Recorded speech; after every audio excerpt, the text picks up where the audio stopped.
빌리는 시점에 부담해야 되는 이자보다 나중에 내야 되는 이자가 더 많은 식으로 변할 수 있다라고 하게 되면 사실 무서워서 집을 못 사게 됩니다.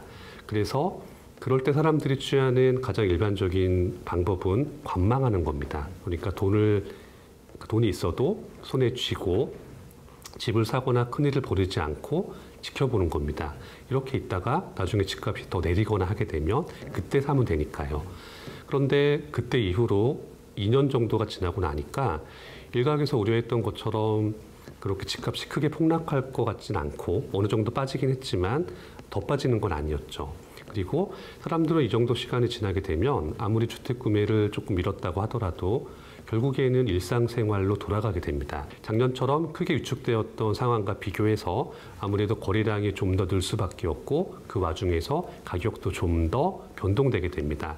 이런 것들이 서울의 주요 지역들을 중심으로 해서 전고점에 거의 근접하거나 또는 넘어서는 곳도 나오고 있는 겁니다.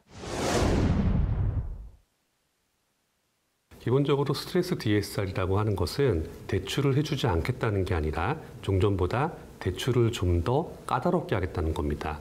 예를 들어 이자율을 좀 더 높인다든가 대출 한도를 조금 더 축소한다든가 이런 식으로 적용이 됩니다.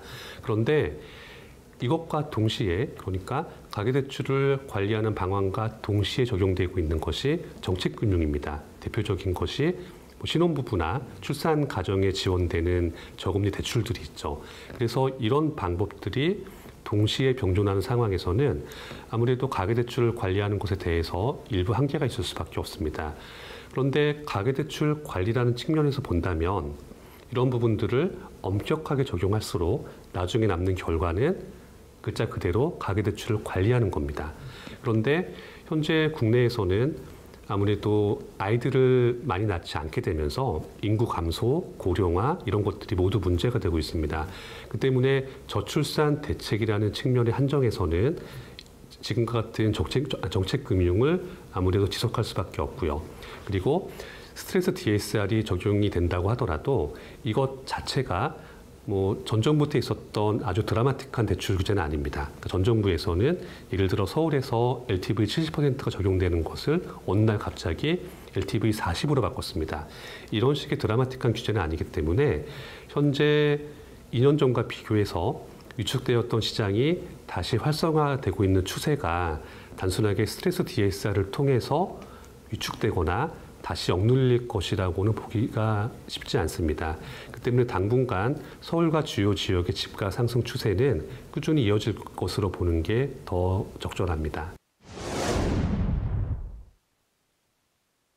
기본적으로 집을 살 때 대출이 꼭 있어야 되는 분들과 아니면 대출이 필요 없거나 조금만 필요하신 분들이 있습니다. 그러니까 아무래도 자금 여력이 좀 더 넉넉하신 분들일수록 대출 한도를 조금 줄인다는 정도가 집을 매입하는 데 있어서 큰 영향을 미치지는 않습니다. 그런데 오히려 서울 외곽 지역으로 갈수록 상대적으로 자금 여력이 더 취약하신 분들이 많고 이런 분들은 대출을 좀 더 많이 하실 가능성이 높습니다.